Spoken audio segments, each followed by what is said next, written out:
Hi, I'm Susan Brownrigg and I'm a time tunneler, and today I'm at Worsley Delph. So I'm just going to switch my camera around. So the canal was the creation of the Duke of Bridgewater, that's Francis Egerton, and it's said to be the second true industrial canal, first being Sankey Valley Canal over at St Helens. Now originally this was a sandstone quarry, as you can see from the sandstone in front of us, and here in the 1700s they had a crane which was used to heave the sandstone out into the boats here, and this sculpture in front of us is representing that. You can also see artistic impressions of what the boats here look like. So the Bridgewater Canal also has underground canals. You can just see the entrance to the right. And the design of the canal was to help solve a problem that the Duke had with his mines. They kept flooding. So this was a way of draining out the water, but it also meant that his coal could be transported out across Lancashire. So when the miners were moving through these canals, they had to use a technique called legging, and that meant they pushed with their feet against the walls of the canal to get their end boats, their mine boats, the starvationers as they were known, the narrow boats, along through these canals. But while it was men that cut out and created these tunnels, it was then got the coal out, it was women and children that helped to move the coal about, as we'll see in a minute. I'm going to show you another piece of artwork now.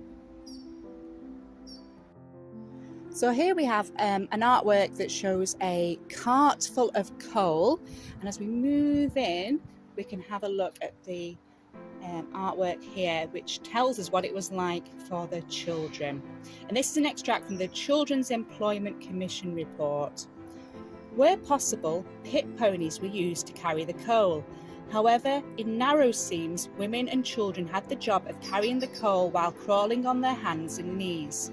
Children were chained, belted, harnessed like dogs in a go-kart, black, saturated with wet, and more than half naked, crawling upon their hands and feet and dragging their heavy loads behind them. They present an appearance indescribably disgusting and unnatural. Here's an image of the cart being pushed along, and here we have some children pushing the cart along and the boy here opening the door. And then this is an example of what it was like for one of the girls. So Sarah Gooder, aged 8 years. I'm a trapper in the pit. I have to trap without a light and I'm scared. I go at 4 and sometimes 3:30 in the morning and come out at 5 and 1/2 past. I never go to sleep. Sometimes I sing when I've light, but not in the dark. I dare not sing then. I don't like being in the pit. I am very sleepy when I go sometimes in the morning. And we have William Richards, aged 7.5. I have been down about 3 years. When I first went down, I couldn't keep my eyes open. I don't fall asleep now. I smokes my pipe, smokes half a quarter a week. This little fella was intelligent and good-humoured. His cap was furnished with the usual collier candlestick, and his pipe was stuck familiarly in his buttonhole. I'll just show you one more.